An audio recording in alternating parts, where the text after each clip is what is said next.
Ce garçon a accueilli plein de créatures légendaires dans son jardin. Mais un jour, un homme est venu pour le provoquer. Il avait prévu de forcer le garçon à lui vendre le talisman d'exorcisme, mais avant même d'avoir pu entrer, il a été envoyé directement en enfer par le dieu de la montagne. Quand il va reprendre conscience, il était dans un sanctuaire délabré avec des arbres morts. Poussé par la peur, il va se mettre à courir, mais l'instant d'après, il va heurter un rocher et mourir. Mais le dieu de la montagne avait activé la résurrection infinie. Le temps ne cessait de revenir au début, mais la manière dont il mourait changeait à chaque fois. Après d'innombrables cycles, il va comprendre enfin qu'il avait provoqué quelque chose qu'il n'aurait jamais dû. Il va pleurer et se prosterner devant l'autel. Ce n'est qu'alors que le dieu de la montagne va le libérer de l'enfer. Pour ses collègues restés dehors, seules quelques secondes s'étaient écoulées. Mais l'homme semblait désormais brisé mentalement et il va s'enfuir en hurlant. Plus tard, le dieu de la montagne avait envie de manger des gâteaux. Sa boutique préférée avait sorti une nouvelle recette, alors ils vont sortir pour aller en acheter. Les humains ordinaires ne pouvaient pas voir la créature, mais ceux qui avaient le cœur pur pouvaient ressentir sa présence. En chemin, il va acheter une tasse à thé qui correspondait mieux à son aura,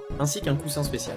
Peu après, ils vont arriver à la pâtisserie où il se rendait souvent. Le propriétaire qui semblait malade débordait désormais d'énergie. En fait, il avait autrefois rencontré le dieu de la montagne. Il s'était perdu dans les montagnes quand il était enfant. Par hasard, il était tombé sur le sanctuaire du dieu de la montagne et il va réussir à le guider pour qu'il sorte de la forêt. Par la suite, pour lui témoigner sa gratitude, il apportait souvent des pâtisseries au sanctuaire en guise d'offrande. Jusqu'à ce que le dieu de la montagne remarque que ses organes internes présentaient des problèmes. Bien que les dieux ne puissent pas modifier le destin de la vie et de la mort des hommes, ils peuvent veiller à ce qu'une personne reste en bonne santé jusqu'à ses derniers instants. Pour remercier le garçon de lui avoir acheté des pâtisseries, le dieu de la montagne a travaillé toute la nuit afin de créer une source thermale en plein air. On pouvait même y prendre un petit verre.